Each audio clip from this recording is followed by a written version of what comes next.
Essa aula vai te ajudar muito a fazer com que a sua leitura de mercado compreenda como os movimentos são armados pelos grandes players. O que seria um teste de oferta? O teste de oferta é um dos mais importantes sinais que existe e que você precisa dominar. Por isso, preste muita atenção agora. Imagine que grandes operadores que querem acumular um determinado ativo possam deixar os preços se moverem para baixo com certa confiança, sem perder o controle. O que é essa certa confiança? Deixar o preço cair, mas sem perder o controle. Tirar o time de campo por um determinado período, ou seja, parar de comprar, parar de acumular. Isso é feito para verificar como é que os outros players estão se comportando. Nesse exato momento, ele está fazendo um teste, para ver se tem grandes players fazendo o contrário dele. Ele sai de campo, ele deixa o preço cair, encoraja supostos vendedores a peitarem ele.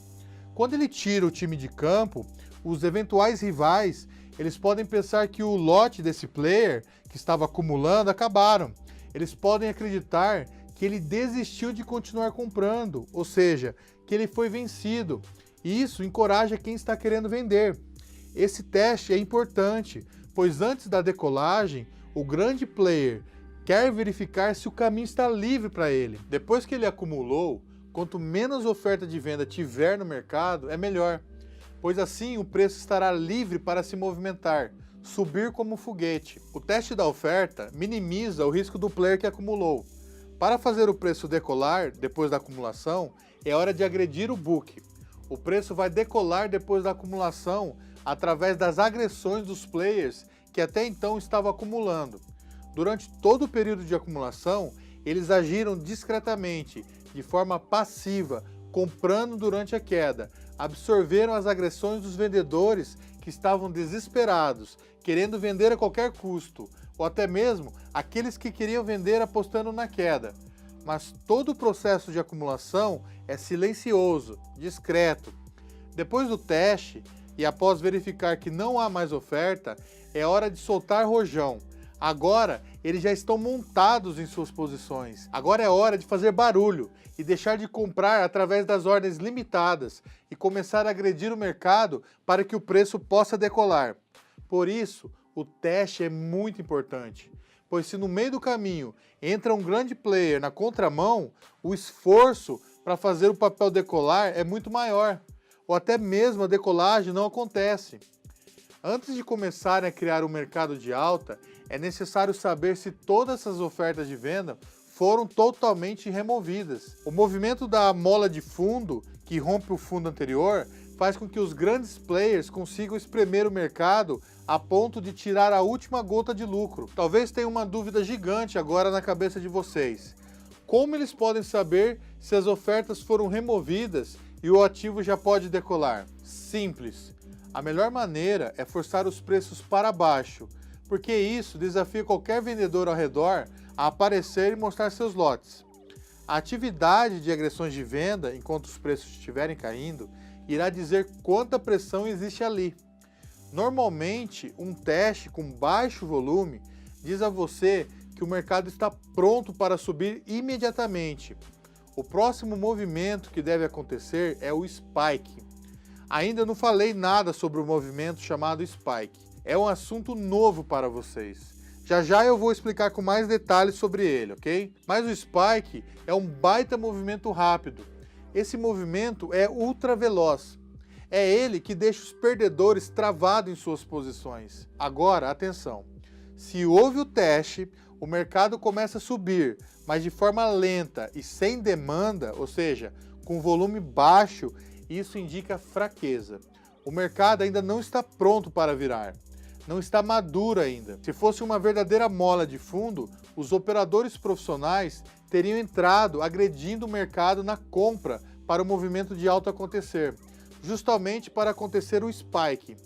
Depois de uma distribuição ou até mesmo uma grande absorção em um topo, o teste também é feito. A regra é a mesma, só que esses testes são feitos para verificar se há demanda antes do mercado cair. A diferença é que o teste de demanda é feito em um topo, ao contrário do teste de oferta. Acho que eu não preciso explicar novamente toda a lógica para falar do teste de demanda, pois a lógica é a mesma. O que muda é a posição no gráfico, tranquilo? É simples, pessoal. Se o teste de demanda respeita a mesma lógica, a única diferença é a posição no gráfico. Ou seja, os players estão testando o mercado para ver se tem comprador, justamente para que o preço possa cair livremente, sem que um outro player esteja fazendo um movimento contrário.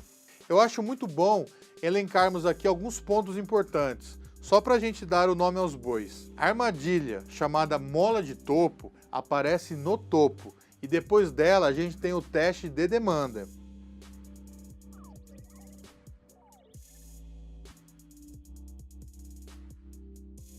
A armadilha, chamada mola de fundo, aparece no fundo, e depois dela a gente tem o teste de oferta.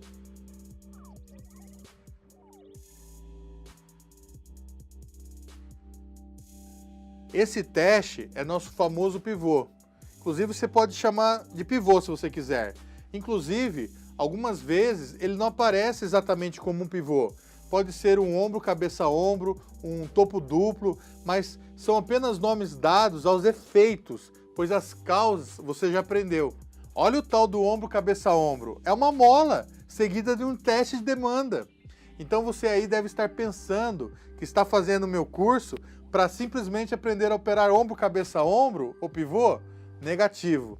Eu estou te dando ferramentas para você conseguir identificar, através do combustível do mercado, se é provável que ele reverta ou não. Você consegue validar a leitura de um ombro, cabeça, ombro. Você valida através do combustível do mercado agora, que é o volume.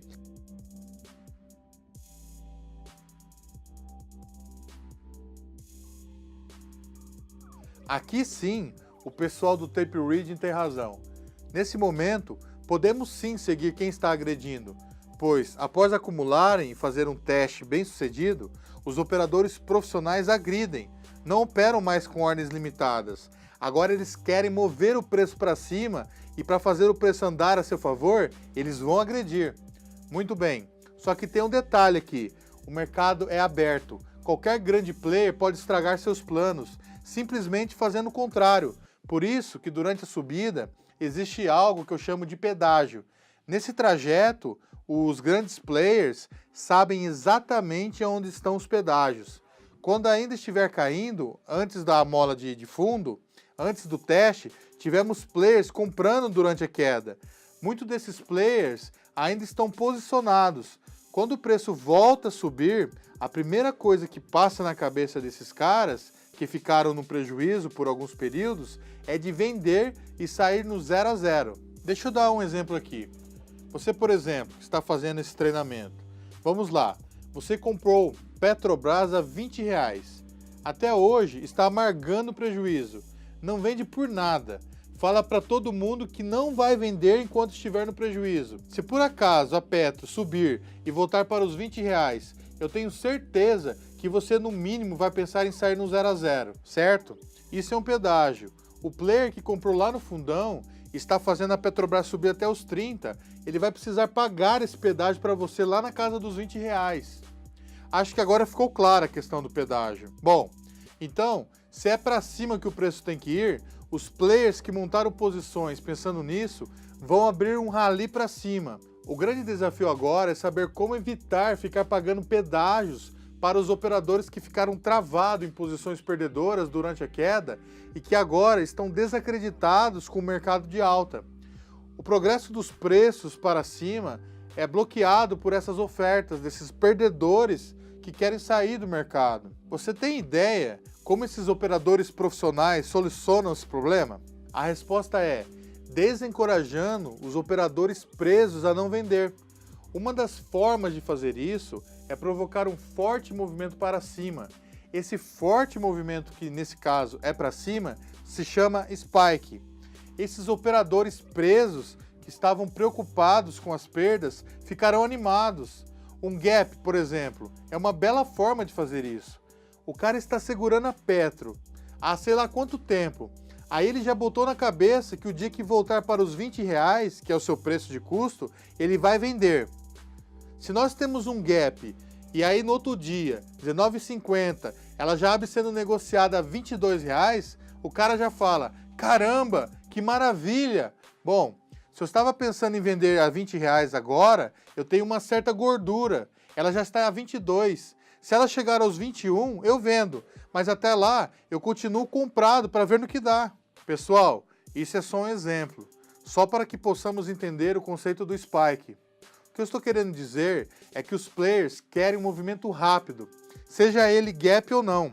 Os players querem desencorajar quem está pensando em vender, só isso. Durante o spike, você verá um volume alto com grande movimentação de preços para cima. Isso mostra que o dinheiro profissional está preparado para continuar o deslocamento dos preços para cima. Mais um grande trunfo que surge durante o spike é o short covering. Já ouviu falar nesse termo? Entender o short covering é muito importante, até porque os operadores que entraram vendidos no fundo, eles são forçados a cobrirem suas posições perdedoras.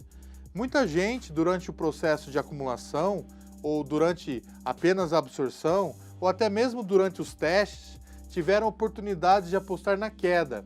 Aliás, os players trabalharam firmemente para que todo mundo acreditasse no movimento contrário. Lembra que a acumulação é feita de forma silenciosa? Por que é silenciosa? Para ninguém desconfiar. Muito bem, eles estão trabalhando para todo mundo acreditar que o preço ia continuar caindo. Muita gente apostou na venda. Se o mercado decolar, essa galera toda vai precisar cobrir suas posições de venda. Isso é o short covering. Isso vai colocar ainda mais pressão na compra. Esses traders perdedores precisam zerar a operação a qualquer preço, antes que suas contas zerem.